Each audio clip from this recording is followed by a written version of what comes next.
আসসালামু আলাইকুম। শুনতে চাও না একটি হৃদয় ভাঙা হাদিস? শুনতে চাও না কবরের আর্তনাদটা কি? একদিন কবরকে প্রশ্ন করা হলো, হে কবর, তুমি কি জানো আজকে তোমার বুকে কাকে রাখা হবে? দু জাহানের সর্দার হুজুর আকরাম সাল্লাল্লাহু আলাইহি ওয়াসাল্লামের আদরের কন্যাকে আজকে তোমার বুকে রাখা হবে। খবরদার, এমন কোনো আচরণ করো না যার কারণে তিনি কষ্ট পান। অন্য দিক থেকে কবর কি উত্তর দেয় জানেন?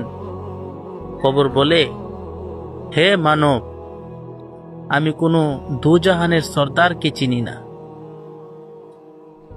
সে যদি ভালো আমল করে আমার কাছে আসে, তার যদি আমল সুন্দর হয়, তাহলে সে আমার থেকে ভালো ব্যবহারই পাবে।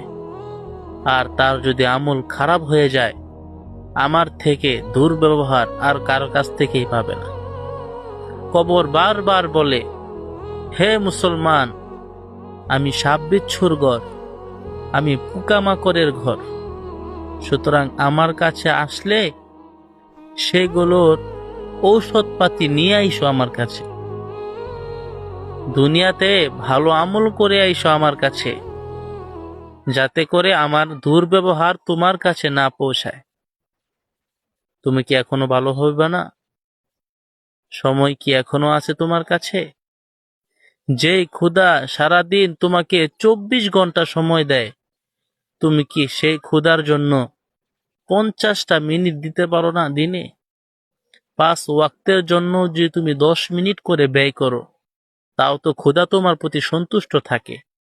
তুমি কি এখনো পাও না ক্ষুধাকে 10 মিনিট সময় দিতে?